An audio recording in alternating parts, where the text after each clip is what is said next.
On my daughter's 30th birthday, she looked me in the eye and said the best gift I could ever give her would be to disappear from her life forever.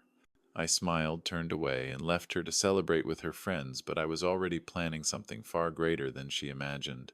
Within hours, the police stood in my garden, and 2 weeks later, my daughter returned home to find everything she thought was hers gone forever. She had wished for my disappearance, and I granted it in a way she would never forget. This is a story of betrayal consequences and the price of entitlement. You will not believe how it ends. If you enjoy stories like this, make sure to like the video, subscribe to the channel, and share your thoughts in the comments. Now let me take you back to where it all began. The lanterns swayed gently in the ocean breeze, their golden glow rippling across the ivy-covered walls of the Marlowe estate. It was a house Elias had poured decades of his life into, a place he believed was more than bricks and beams. To him it was a sanctuary, the stage for every milestone of his daughter's life. From Clara's first steps to her first piano recital, from whispered bedtime stories to her college graduation, this home had cradled each of those memories. Tonight, it would host yet another milestone, her 30th birthday. Elias had spent weeks preparing for it, determined to make it unforgettable. On the kitchen counter rested a cake unlike any he had ever baked before. 3 layers high, frosted with white buttercream and decorated with candied violets, it gleamed beneath the soft light of the chandelier. He had placed 30 candles beside it, ready to crown the cake when the time came. Beside it, wrapped in velvet and tied with a navy ribbon, lay a necklace of old-world craftsmanship, a family heirloom once belonging to his late wife. Clara had admired it when she was younger, tracing the delicate silver links with curious fingers, asking when it might be hers. Tonight he intended to give it to her, a gift from the past, carrying the weight of legacy and love. He paused at the kitchen doorway, balancing the cake carefully in his hands. From outside, muffled laughter drifted through the glass doors, warm and bright like a tide of joy. He lingered there for a moment, listening. The voices carried with them the promise of celebration, but also something else, something sharper. He frowned, shifting the cake to one hand, his other hand brushing against the velvet box. He wanted to make sure he would not interrupt something important, that his entrance would be a moment to remember. The night air carried scents of grilled seafood and the salty tang of the sea. The garden had been transformed into a glowing haven, lanterns hanging from the branches of the olive trees, strings of lights draped across the pergola, laughter spilling across the stone terrace where Clara and her guests mingled. Elias could see them through the glass. Clara stood at the center, her dark hair shining beneath the lights, her laughter ringing above the others. Around her were her closest friends, Victor and Helena leaning casually against the railing, Arlo tapping a rhythm against a bottle as if the world itself were a drum. They looked carefree, wrapped in the moment, as though the night belonged to them alone. Elias hesitated. He wanted to time this perfectly. He wanted Clara to turn and see him with the cake, her face lighting up as it once had when she was a child, her eyes wide with delight at the sight of candles flickering in the dark. He wanted her to feel the weight of the heirloom in her hands and understand without words how much she meant to him. He wanted to bridge the widening gap between them, the distance that had crept in over the years like ivy climbing the walls of their relationship. Tonight, he thought, could be the moment they reconnected. But as he shifted closer to the glass, the words reached him more clearly, slicing through the warmth of the evening like a cold blade. "He still thinks throwing money at me makes up for everything," Clara was saying, her tone light, almost joking, but edged with something bitter. "The house, the gifts, the endless advice. He doesn't understand that none of it matters. Sometimes I think the best gift he could give me is to disappear from my life entirely." The cake trembled in Elias's grip. For a moment he thought he had misheard. But Victor's voice followed, low and mocking. "Come on, Clara, it's not so bad. At least you have a father who bankrolls everything. Mine vanished years ago. I'd take an overbearing provider over nothing at all." Helena smirked, swirling her drink. "No, she has a point. He acts like he is the hero of every story. Always hovering, always reminding everyone what he sacrificed. It must be exhausting." The laughter that followed was sharp, cruel, and Elias felt it pierce him like a spear. 30 years of birthdays, Christmas, mornings, nights spent awake with worry, all of it collapsed into a single moment of casual dismissal. He staggered back from the door, his breath shallow. The cake swayed dangerously, nearly slipping from his hands. He steadied it, but the gesture felt meaningless now, as though the entire act of preparation had been hollow all along. He could not move. He could not breathe. He simply stood there listening as his daughter, his only child, continued to strip away the remnants of his illusions. "You know what the real problem is," Clara continued, her voice dropping conspiratorially. "He has this desperate need to control me. He plans my life like a chess match, as though I'm just another project he can engineer. But I don't need him. I never asked for his sacrifices. Honestly, if he vanished tomorrow, I'd finally feel free." The words echoed in Elias's mind. Free, as though his presence, his sacrifices, his very existence were shackles on her life. He pressed his back against the wall, the shadows swallowing him. The cake, the necklace, the decorations inside the house, they all seemed ridiculous, now tokens of a devotion that had become invisible. Arlo's laughter joined the others, a cruel chorus. "Maybe you should blow out your candles tonight and wish him gone. Imagine that. The one wish he could actually grant." Clara laughed, tossing her hair back. "Wouldn't that be something?" Elias closed his eyes. The image of his daughter as a little girl flickered in his mind. Clara running barefoot through the garden, her laughter innocent, her arms reaching for him after she tripped and scraped her knee. The memory twisted, now sour and broken. That little girl no longer existed. In her place stood a woman who saw him not as a father but as an obstacle, a relic she wished erased from her story. The necklace slipped from beneath his arm and landed softly on the doormat. Elias caught it just before it fell completely, but its weight seemed unbearable, now its meaning dissolved. He turned away from the door, the sound of Clara's laughter still echoing through the glass. His steps carried him back into the kitchen where the decorations looked absurd under the stark light. Balloons, candles, presents, all for a child who no longer wanted him. He set the cake on the counter, the frosting beginning to melt from the heat of his trembling hands. His reflection in the glass door looked foreign, hollow-eyed, and broken. He whispered to himself as though the words might anchor him. What was I celebrating? What was any of this for? The silence of the kitchen pressed in on him, heavy and suffocating. Outside, the party roared on a celebration of his absence, not his presence. He leaned against the counter, struggling to steady his breath, his mind racing. For 30 years he had given everything, and now, in return, he was nothing more than a shadow she longed to banish. But beneath the grief, something colder stirred, something sharper. A thought formed quiet and steady. If Clara truly wished him gone, then perhaps he should grant her wish, but not in the way she expected. Not with quiet surrender, not with defeat. He would vanish, yes, but on his term, and when he did, she would feel the weight of his absence like a storm pressing down on her life. Elias straightened his hands, no longer shaking.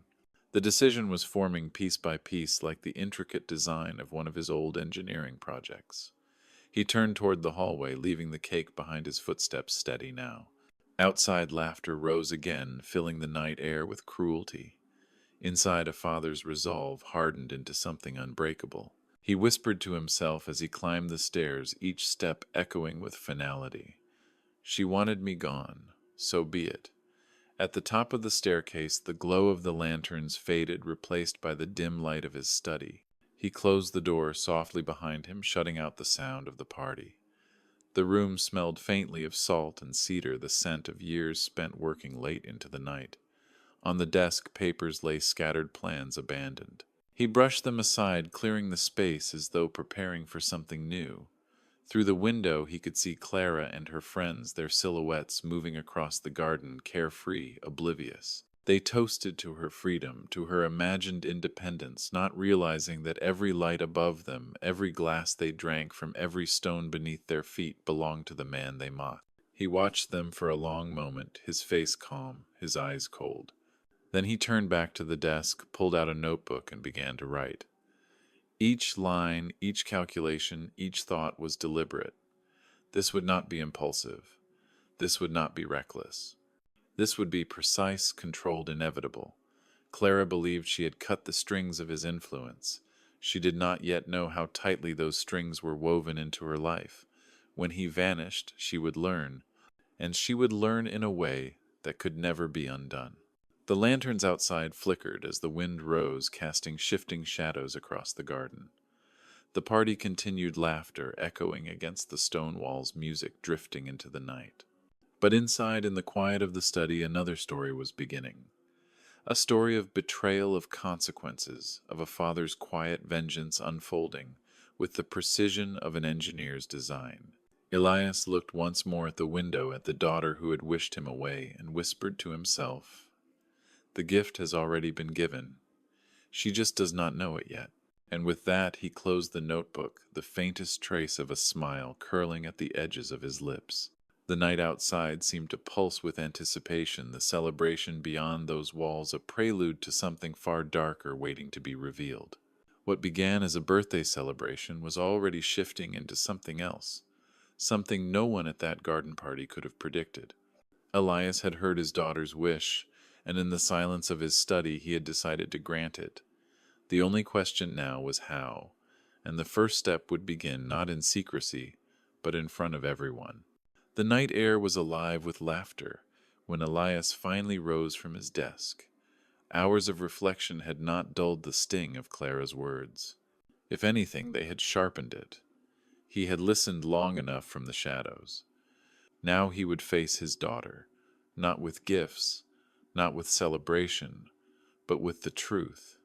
Downstairs, the cake sat abandoned on the counter, its frosting sagging in the warmth. The velvet box with the heirloom necklace rested beside it, untouched. Irrelevant now. Elias ignored them both as he crossed the kitchen. His hand pressed against the sliding glass door that separated him from the garden, from the voices that had mocked him, from the daughter who had wished him gone. The door slid open with a soft scrape. Conversation faltered for a moment, heads turning, glasses pausing midair. For a brief second, silence stretched across the garden like a taut rope ready to snap. Then Clara turned, her expression bright with intoxicated confidence.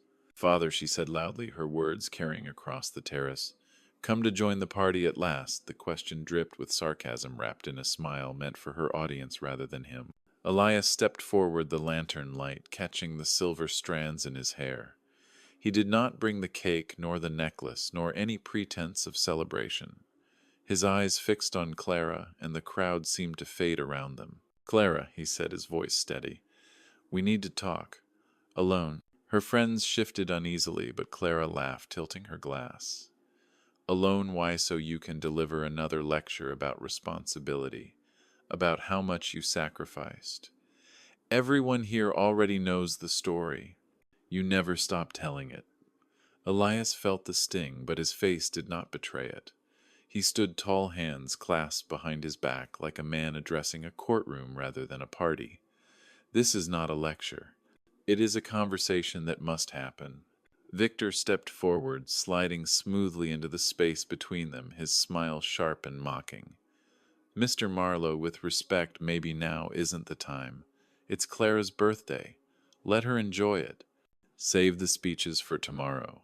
"Respect," Elias repeated softly, almost to himself. The word tasted bitter on his tongue.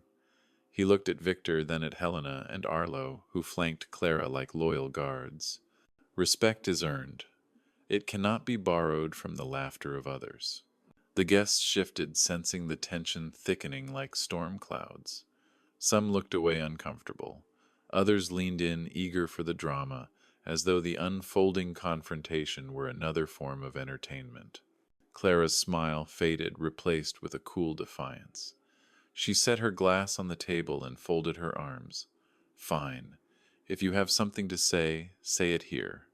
Say it in front of them. I have nothing to hide." Elias's gaze swept the crowd before settling back on her. "Then I will." His voice cut through the night, clear and unflinching. 30 years, Clara. 30 years I have given you everything I had. Food, shelter, education, protection. Every choice I made with you in mind. And tonight, after all of it, you stand in my garden and tell your friends that the best gift I could give you is to disappear. The silence that followed was heavy, punctuated only by the crackle of the grill and the faint crash of waves beyond the cliffs. Clara's lips parted, her eyes flickering with surprise for the briefest moment. But she recovered quickly, her chin lifting, her defiance returning. "You were listening." Her voice was sharp, now edged with anger. "Spying as always. That's exactly what I meant. You hover. You control. You smother. I don't need you." Elias's jaw tightened, but he did not raise his voice. "You say, you do not need me, yet you live in my house, eat my food, drive my car, spend the money I earn. You say you are independent, but independence is more than words. It is survival, and you have never had to survive a day in your life." Helena let out a short laugh, shaking her head. "There it is, the lecture.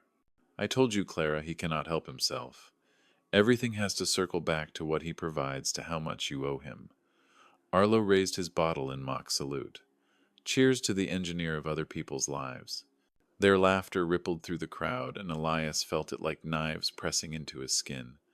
But he stood firm, his eyes never leaving Clara's. "You think me controlling?" he said, his voice steady as stone. "Perhaps I am.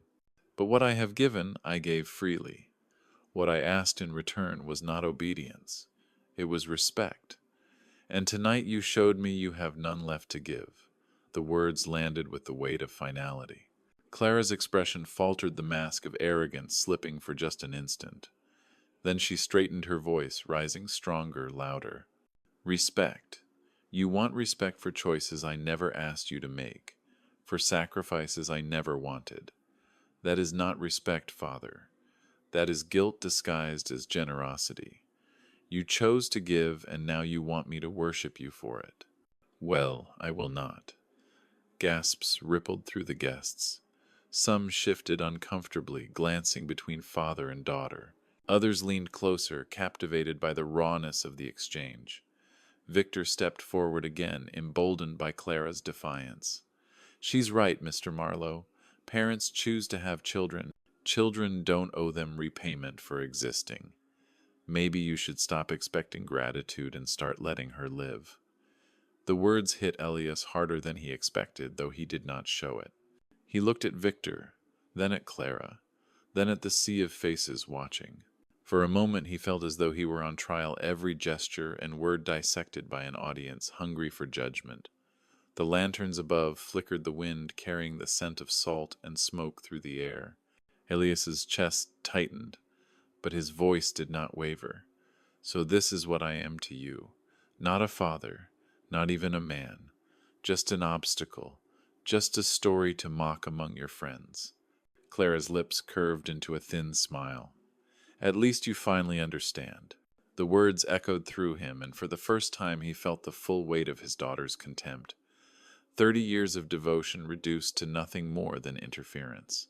He stood there surrounded by the laughter of strangers, by the daughter who no longer saw him as anything but a burden, and he felt something inside him crystallize.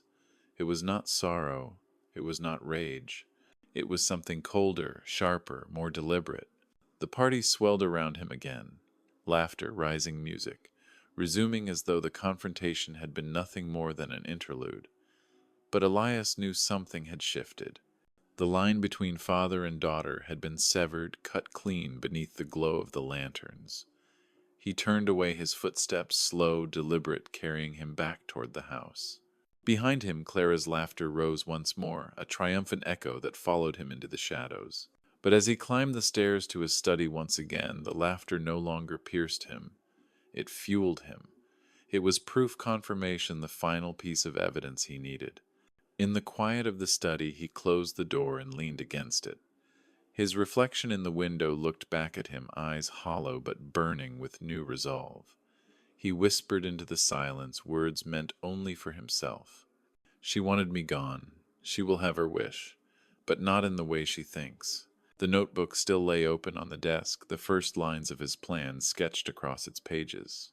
He picked up the pen again, his hand steady now, his thoughts sharp as glass. Outside, the party continued, a hollow celebration built on borrowed ground. Inside, Elias Marlowe began to craft something far more enduring, a lesson in independence his daughter would never forget. Elias had confronted Clara in front of everyone, and she had chosen arrogance over reconciliation. The humiliation was complete, the damage irreversible. But upstairs, in the dim glow of his study, a father was no longer simply hurt. He was resolved. The question was no longer if he would vanish, but how. And the answer, when it came, would change everything. The night wore on, but Elias no longer heard the music or the laughter spilling through the garden.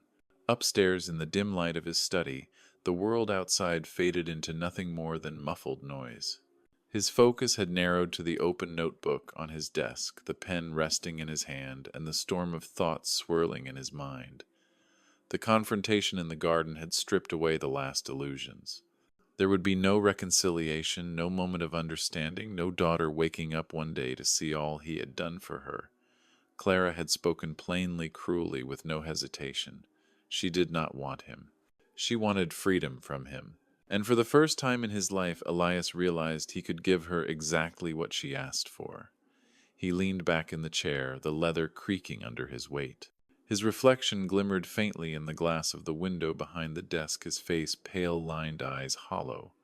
But as he studied himself, something changed. The man staring back was no longer broken. He was calculating, cold, focused. All his life, Elias had been an engineer. He approached problems with precision, with analysis, with order. Tonight the problem was not a failing machine or a faulty structure. Tonight the problem was Clara, and the solution would require the same discipline he had spent decades mastering. He began with variables. Clara's life depended on him. Every part of her comfort, every luxury she flaunted, every foundation beneath her feet existed because he provided it. She claimed independence, but independence meant survival, and she had never survived on her own. The house his, the car she drove recklessly through town his, the electricity, the food, the internet that powered her endless distractions, all his. Even the party outside, the guests who toasted her freedom, they laughed and celebrated on ground paid for by him beneath lights he had strung, drinking wine he had purchased. Without him, there was nothing. He tapped the pen against the notebook. The first step was understanding. The second was design. What if he truly did vanish? Not in death, not in surrender, but in removal. Strategic, deliberate removal. He imagined Clara returning one day to find the house, locked the car, gone, the comforts stripped away like a stage after a play's final act. She would have nothing but her words echoing back to her. I wish you would disappear. The thought sent a shiver of clarity through him. But clarity was not enough. He needed precision. He rose from the chair and began to pace the study, each step measured steady. The floorboards creaked beneath his weight, but the sound felt grounding, as though the house itself listened. He reached for the filing cabinet in the corner, pulling open drawers filled with neatly organized documents. Property deeds, tax statements, bank records, proof of ownership, proof of power. He spread them across the desk, the paper whispering against wood. Each sheet was a reminder he had built this life, he controlled it, and he could dismantle it, piece by piece. For years he had tolerated Clara's arrogance. For years he had hoped patience and generosity would eventually be met with gratitude. But hope was a fool's game, and generosity had only bred contempt. Tonight had proven that beyond doubt. Elias stopped pacing and stood at the window staring down at the garden. Through the glass he could see Clara laughing again, a glass of wine in her hand. Victor's arm slung casually across the back of her chair. To anyone else it looked like joy. To him it looked like betrayal painted in golden light. He whispered to the glass, his breath fogging against it. You will learn, Clara. You will learn what life without me truly means. He turned back to the desk, his mind sharper now. He began to write in the notebook, each word, deliberate each line, a part of the blueprint for what was to come. The ink etched the outline of his plan. Step 1. Sever dependence. No more money, no more resources, no more house. Step 2. Disappear. Not in defeat, but in control. Remove himself entirely from her reach. Leave her to face the reality she claimed she wanted. Step 3, what? Not to gloat, not to comfort, but to witness the collapse of her illusions. To see her face the consequences she had evaded for 30 years. The plan was not vengeance. Not exactly. It was justice delivered with the precision of an engineer correcting a flawed design. Clara's life was unstable, poorly built, dependent on faulty foundations. Elias would remove himself and the structure would collapse. And only then, perhaps, would she understand. He set the pen down, his hand steady now. The decision was no longer fragile, no longer wavering. It was fixed, unbreakable. The noise outside swelled again, music, laughter, the clink of glasses. Elias closed the notebook and rose from the chair. He walked to the mirror above the fireplace, studying the man reflected there. Not a victim, not a father pleading for affection. A man in control. The mirror's surface caught the faint flicker of lantern light from outside, casting his reflection in shadow and gold. He leaned closer, whispering to himself, "This is the moment everything changes." The creak of the floorboards beneath his steps as he left the study sounded like the tolling of a clock marking the end of one life and the beginning of another. He descended the stairs slowly, each movement deliberate. In the kitchen, the cake remained untouched, the necklace unopened. He paused, looking at them one last time. Symbols of love, symbols of a life that no longer existed. He reached for the velvet box, opening it. The silver necklace gleamed in the light, delicate and fragile. He held it in his palm, the weight of memory pressing against him. For a moment, a flash of Clara as a child returned, her tiny hands reaching for it, her eyes wide with wonder. But the memory withered, replaced by the sound of her laughter outside, mocking, cruel. He closed the box and set it aside. That gift would never be given. He turned toward the back door. Beyond it, the party glowed, unaware of the storm building inside the house. He gripped the handle, his reflection ghost-like in the glass. The first step of his plan required no secrecy, no delay. It began here now, in the garden, where his humiliation had been staged. He opened the door. The night air rushed in cool and briny, carrying with it the scents of grilled food and spilled wine. Heads turned again as he stepped onto the terrace, his figure framed by the house behind him. Clara's smile faltered, slightly confusion flickering across her face. Elias moved forward, steady, calm, his voice carrying above the music. "The party is over." The words cut through the night like a blade. Conversations halted. Laughter died. The guests stared, uncertain, waiting. Clara blinked, then laughed, though her tone was uneasy now. "What are you talking about?"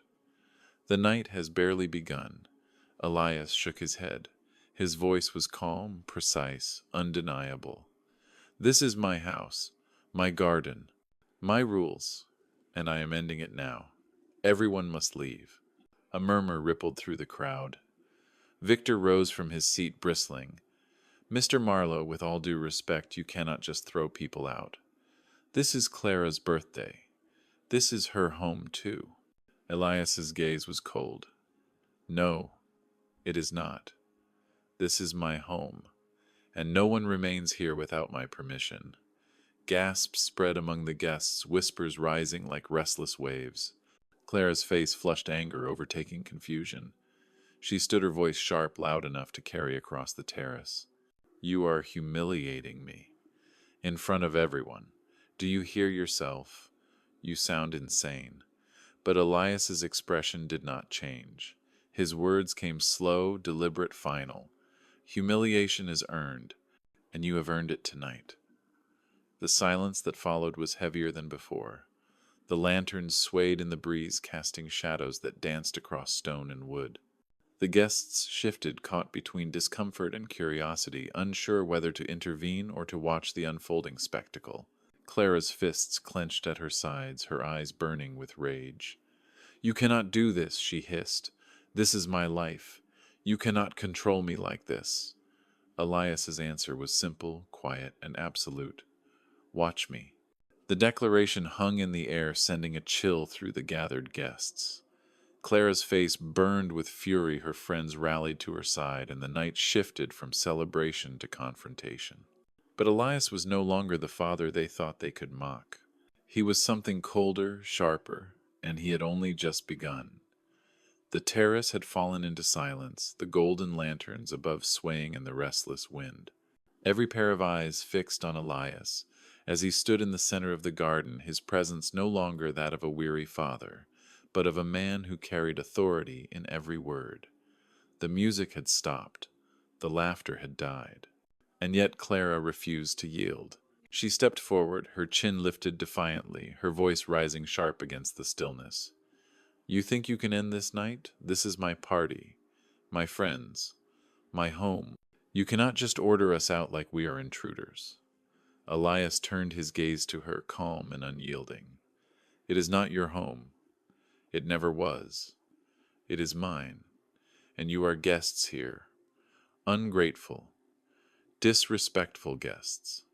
And now you will leave." A ripple of unease ran through the crowd. Some shifted nervously, exchanging uncertain glances.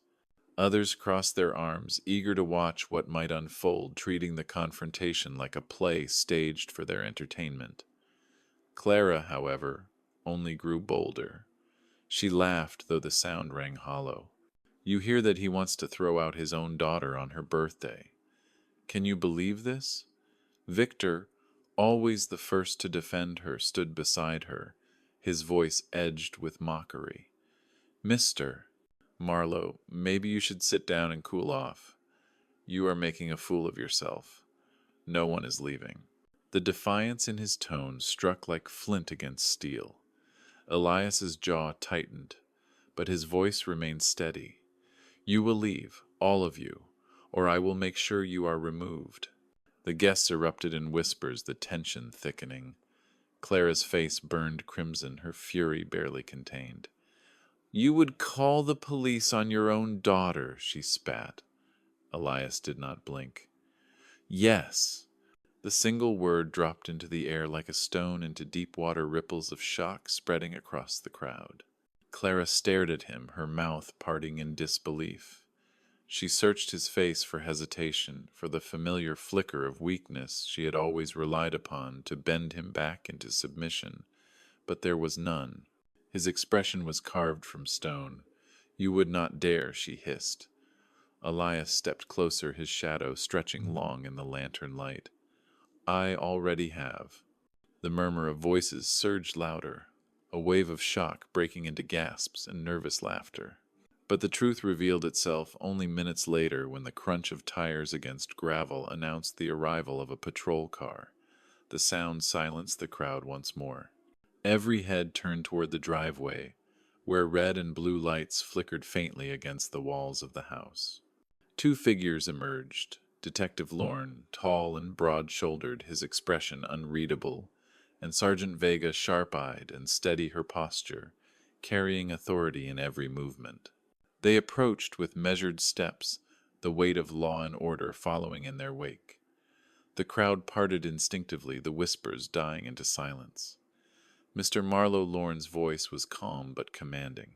Elias inclined his head. "Detective, Sergeant, thank you for coming." Clara's voice cut across the terrace, shrill with anger. "This is insane. You called the police to my birthday party. Do you hear yourself?" Sergeant Vega's gaze shifted to her, cool and firm. "Mrs. your name, Clara Marlowe." "Yes," she snapped. Vega nodded. "Then you should understand something clearly. This property legally belongs to your father. If he asks us to remove guests, we will. This is not negotiable." Gasps rippled through the group. Clara's face drained of color, then flushed with renewed fury. She looked around at her friends, desperate for support, but saw only hesitation. No one moved. No one spoke. Victor stepped forward, his voice raised. "You cannot be serious. You cannot just throw her out of her own home." Detective Lorne's gaze fixed on him. "This is not her home. We have the documents on file. Unless her father gives permission, she and every guest here are trespassing." The word struck like a hammer. Trespassing. Clara's jaw tightened, her hands curling into fists. This is ridiculous. You cannot treat me like a criminal. Elias's voice was steady, unyielding. You are not a criminal, Clara. Not yet.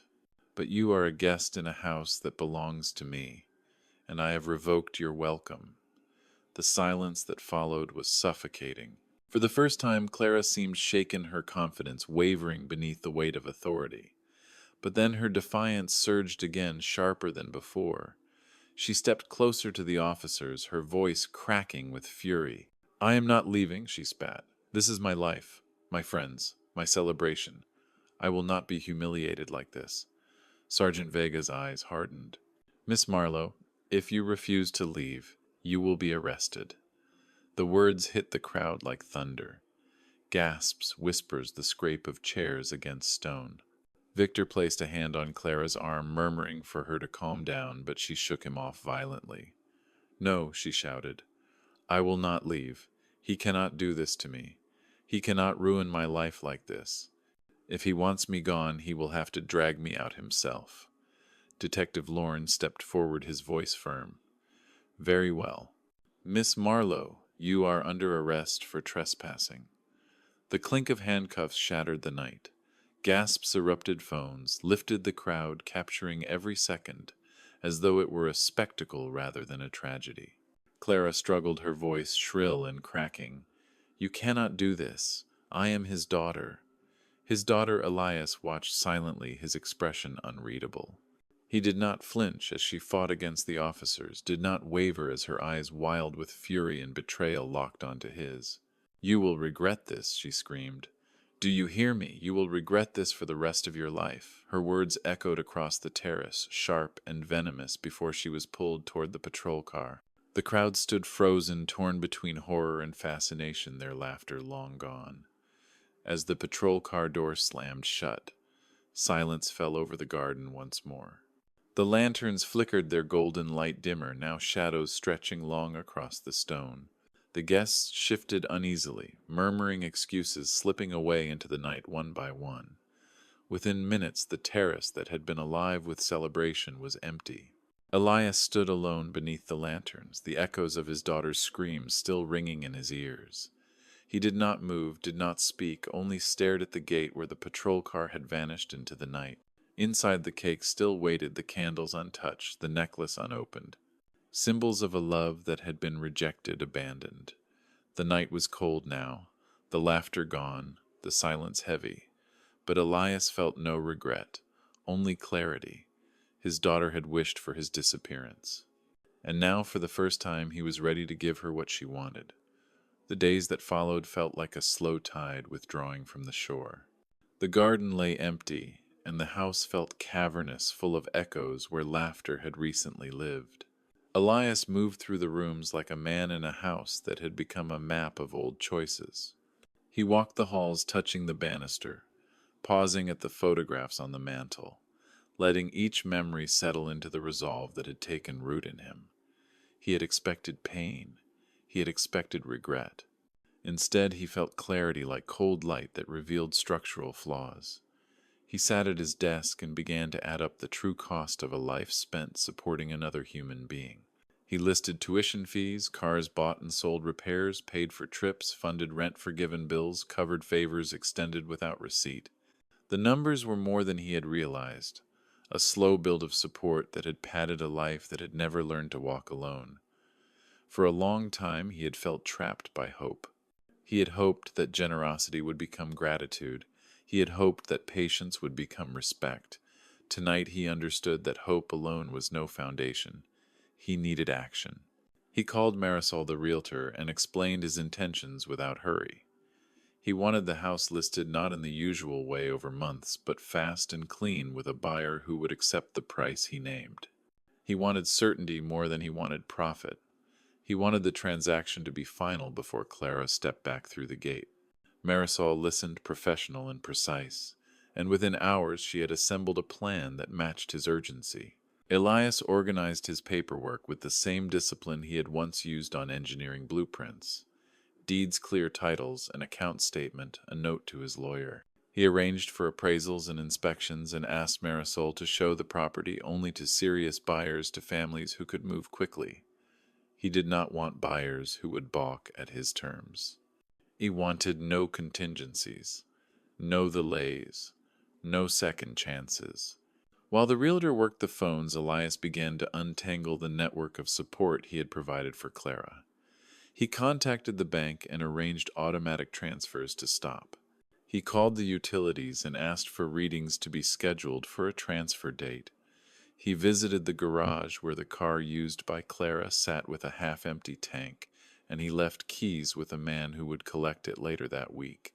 Each action felt like removing a brick from an old wall, precise and deliberate. He also prepared for the human side of the plan. He knew that the suddenness of a financial cutoff could cause panic, but that panic could teach lessons that words never could. He arranged for a trusted neighbor to be on call, a man who would not interfere but who could offer witness if things escalated.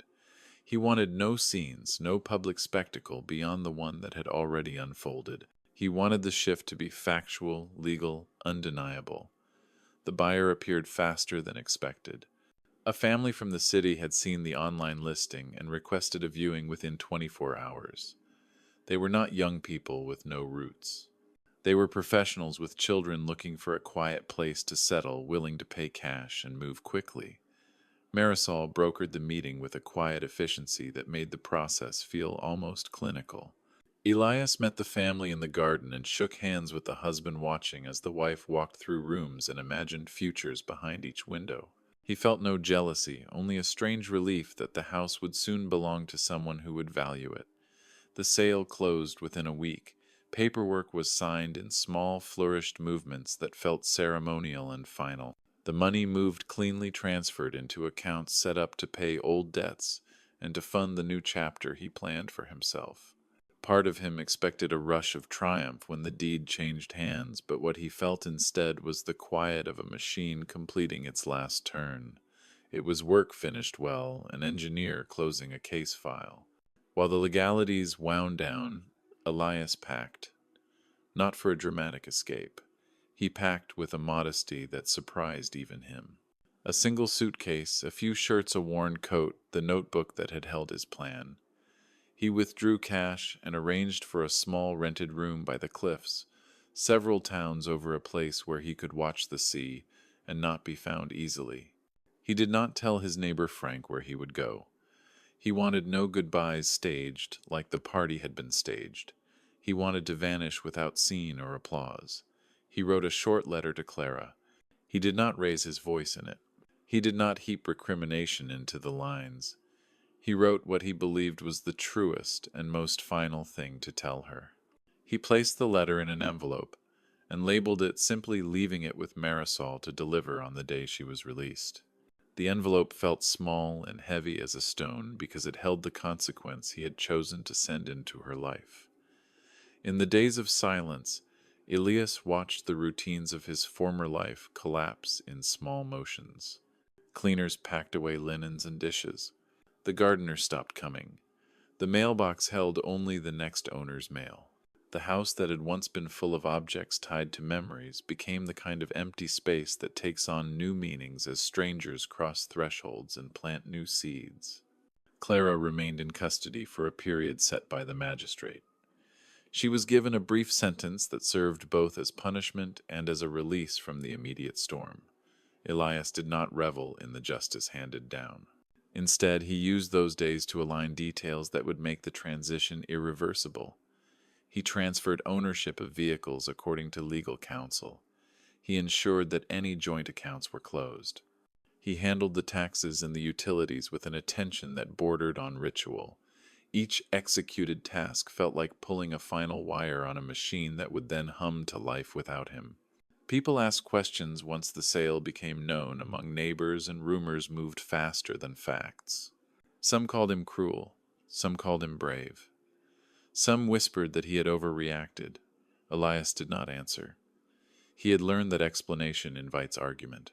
He preferred a different kind of proof, a reality that spoke louder than any conversation. On a late morning, as Clara neared the release date, Marisol called and arranged a simple visit and exchange that would feel professional to everyone present.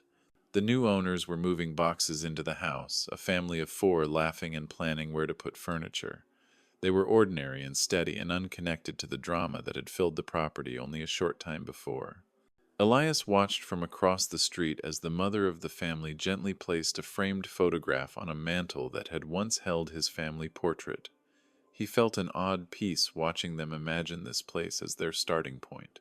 The day before Clara stepped out of the cell, Elias left the house of his past behind for the last time. He walked the rooms, once placing a small, sensible sum of money in an envelope that he left in a drawer. The gift was not for Clara to find easily. It was for whatever final knots of responsibility he felt obligated to untie. He left a note for the neighbor Frank, asking him to pass on a message, only if asked. Then he closed the door and locked it, and there was an odd finality to the turning of the key. He drove away in a small car with a single suitcase on the passenger seat. The road unwound in gray ribbons between cliffs. He kept his face turned to the sea as he passed towns that had once been merely markers on his daily route. He slept that night in a small rented place that smelled of salt and old wood. He listened to the wind and let the sound dissolve what had been left of him in that life. Elias had not imagined that the act of making a life separate from his daughter would feel like grief.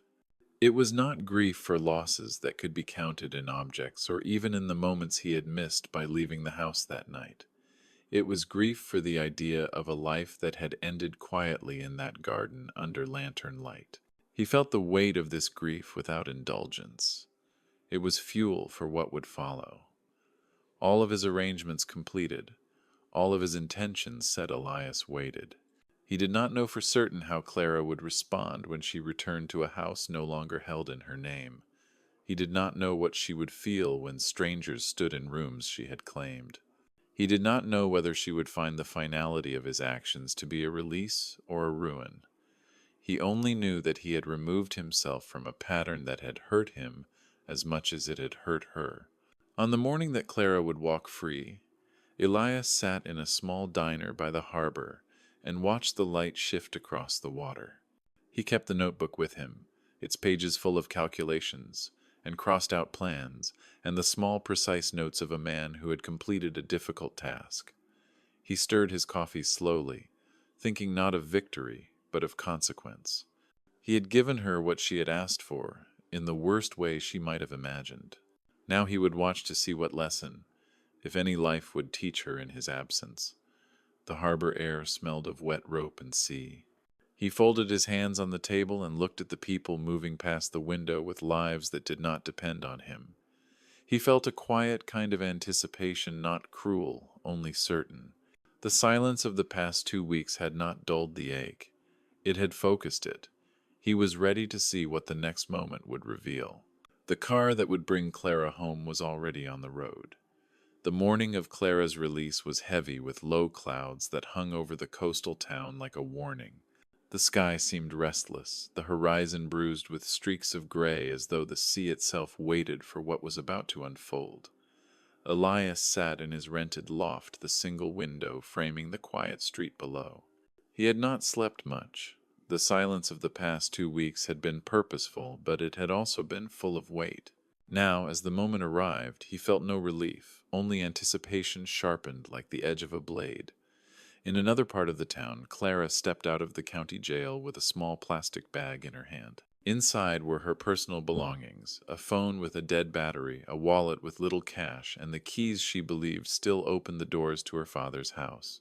The cold air bit at her skin, but her anger kept her warm. She walked quickly, her heels striking the pavement with force, her jaw set in determination.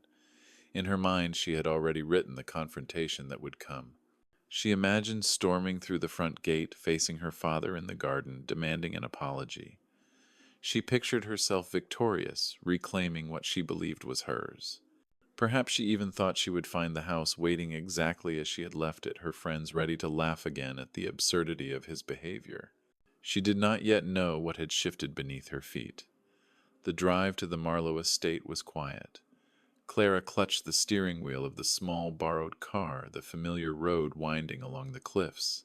As the house came into view, her chest lifted with the relief of recognition. The lanterns were gone, but the stone walls and ivy still framed the gate. For a moment she allowed herself a smile.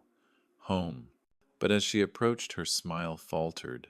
The gate stood wide open, and beyond it she saw movement figures she did not recognize carrying boxes across the courtyard.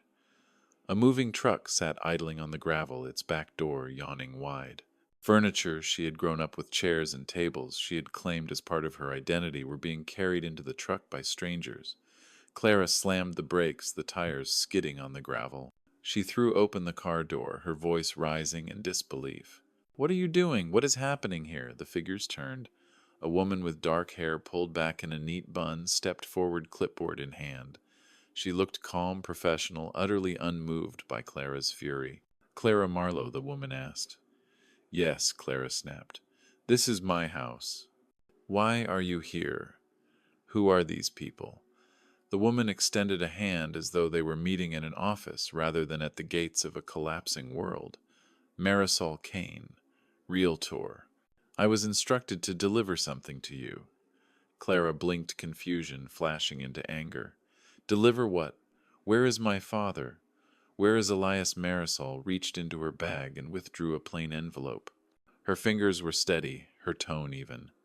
"He asked me to give this to you upon your release. The house is no longer yours. It belongs to the Duval family now. They moved in this morning." The words struck harder than a physical blow. Clara staggered back, her breath catching in her throat. "No, that is impossible. He would not. He could not." Marisol handed her the envelope. "It is done. I suggest you read this." Clara snatched the envelope, her hands trembling. She tore it open with frantic movements, her eyes scanning the neat handwriting inside. The words were short, deliberate, each line carrying the weight of finality. "Clara, you wished me gone. Your wish is granted. The estate is sold. I will not be reachable again. You are free as you asked. This is the independence you demanded. Use it well. Elias."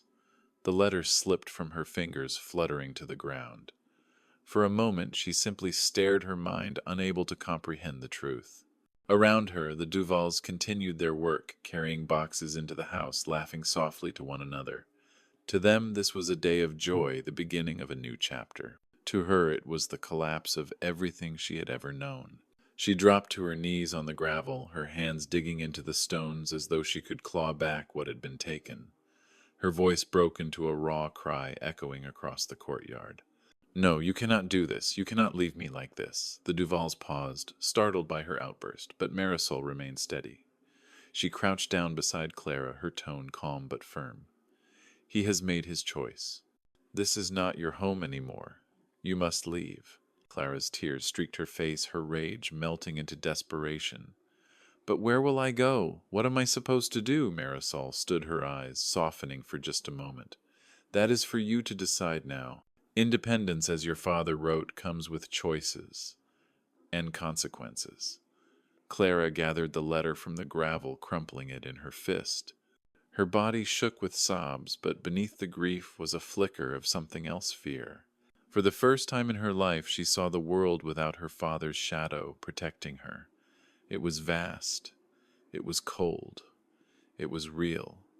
She stumbled back to the car, her movements unsteady, her eyes wild. She looked once more at the house, at the windows, where she had grown up, at the door she had slammed so many times in anger. Now strangers moved through those spaces, their voices carrying laughter she could not share. She whispered to herself, the words broken, "He is gone. He really is gone." And with that she drove away, her hands clutching the steering wheel as though it were the only thing left tethering her to the world. Across the street, hidden behind the curtains of his rented loft, Elias watched. He had chosen not to meet her face to face, not to deliver the letter with his own hands. He had known the temptation would be too great, the possibility of wavering too real. Instead, he had let Marisol do what needed to be done. From his vantage point, he saw Clara crumble in the courtyard. saw her scream into the emptiness, saw the collapse of her illusions. He felt the weight of her pain even from a distance, but he did not move to comfort her. His role was finished. He had given her what she asked for, and now she would live with it. Yet, as he watched her drive away, a flicker of something unexpected stirred in him. Not triumph, not satisfaction, something quieter, a pang of sorrow that even his resolve could not erase. For 30 years he had lived for her, and now he lived without her. The silence of that truth pressed against him like the sea against the cliffs. He turned from the window, his suitcase waiting by the door. The letter had been delivered, the house sold, the past dismantled. Ahead of him lay only the unknown, the vanishing he had chosen. But as he walked to the door, the echo of Clara's sobs lingered in his ears. And for the first time he wondered if disappearance was freedom, or if it was simply another kind of prison. Clara had received her father's letter, and her world had shattered in an instant. Elias had watched from the shadows, silent, unseen. The house was gone, the ties severed, and yet both father and daughter stood on the edge of something they did not fully understand. What would happen next, when Elias finally vanished beyond reach, and Clara was left to face the consequences alone? The answer waited just beyond the horizon. The waves crashed against the black rocks below the cliffs, each surge breaking with a force that seemed to echo the tension in Elias's chest. The rented loft was silent, but silence had become his companion these past weeks. He stood by the window watching the ocean shift in colors of gray and silver, his suitcase already packed. Clara had received his letter. The house was gone. The ties were severed. There was nothing left to hold him here. He should have felt freedom. That had been the purpose all along. To grant Clara her wish and to step into the anonymity of a life beyond her shadow. Yet as he stood there staring at the horizon, the taste of freedom was mixed with something heavier. The sound of her sobs still haunted him. The look of disbelief on her face as she clutched the letter replayed in his mind like a ghost. He reminded himself of the truth. She had mocked him. She had wished him gone. She had laughed with her friends at the idea of his disappearance. And he had given her exactly what she asked for. But even justice, when delivered with precision, can carry a weight of sorrow. Elias closed the curtains and turned away from the window. He lifted the suitcase, feeling its modest weight in his hand. It held only what he truly needed. A few clothes, some documents, the notebook that contained his plan, and nothing else. The rest of his life had already been dismantled, scattered, sold. He stepped outside into the cool, salt air. The streets were quiet, only the distant cry of gulls and the low hum of a passing boat engine breaking the stillness. He walked toward the bus stop at the edge of town, his shoes crunching against the gravel. No one recognized him. To the people passing by, he was just another man with a suitcase heading somewhere unknown. The bus arrived, its doors hissing open. Elias climbed aboard and found a seat by the window. As the vehicle pulled away, he looked back one last time at the rooftops of the town. Somewhere among those houses, Clara was beginning her new reality. He would not see her again. That chapter was closed. The road stretched out before him, winding along the cliffs, dipping into valleys, passing small fishing villages where children played along the docks. He watched the scenery with the quiet focus of a man etching each detail into memory. Every mile carried him farther from the life he had left behind, and closer to the life he would build alone. By evening he reached the coastal city where no one knew his name. The streets were alive with the sound of vendors calling, the smell of grilled fish, the glow of lanterns hung above narrow alleys. Elias walked through the bustle without hurry, blending into the crowd. He found a modest inn near the harbor, paid in cash, and took a small room overlooking the water. That night, as he lay in the narrow bed, the rhythm of the waves echoed through the window. He thought of Clara again. Would she adapt? Would she crumble? Would she learn? The questions had no answers now, and perhaps they never would. He had removed himself from the equation. Her story was hers to write. The following morning, Elias rose early. He walked to the pier where fishermen prepared their boats for the day's work. The sea stretched endless and untamed before him. He felt its pull, its promise of a clean slate. He boarded a small ferry bound for a distant town along the coast, a place where his name and past would mean nothing. As the boat drifted from the harbor, the city behind him grew smaller, fading into the mist. He stood at the railing, the spray of salt on his face, the horizon opening wide before him. For the first time in decades, he was no longer Elias Marlowe, the father, the provider, the man whose every decision had been measured by another's needs. He was simply a man alone, with no one to answer to and no one to disappoint. The ferry carried him farther into the open sea, the sound of the waves growing louder, the horizon growing brighter as the sun broke through the clouds. Elias felt the weight of the past begin to lift, not all at once, but piece by piece, like a heavy chain being unfastened link by link. He closed his eyes, breathing deeply, letting the salt air fill his lungs. Clara had wished for his disappearance, and he had vanished. Yet the truth was more complex than either of them had realized. Disappearance was not only about leaving a place. It was about leaving behind the illusions, the expectations, the bonds that had defined and confined them both. As the boat pressed on, Elias whispered to himself, his words carried away by the wind. Some disappearances are permanent, and some are necessary. He did not look back again. This story reminds us that love, sacrifice, and support must be met with respect and gratitude, not entitlement. When we take others for granted, we risk losing them in ways we never imagined. Independence is not a word to be spoken lightly. It is a responsibility earned through effort and humility. Elias gave his daughter everything, but in the end he gave her the hardest lesson of all, the lesson of consequences. If this story moved you, make sure to like the video to support the channel. Share it with friends who enjoy powerful and emotional stories. Comment below with your thoughts. What would you have done if you were in Elias's place? And do not forget to subscribe to the channel so you never miss the next story.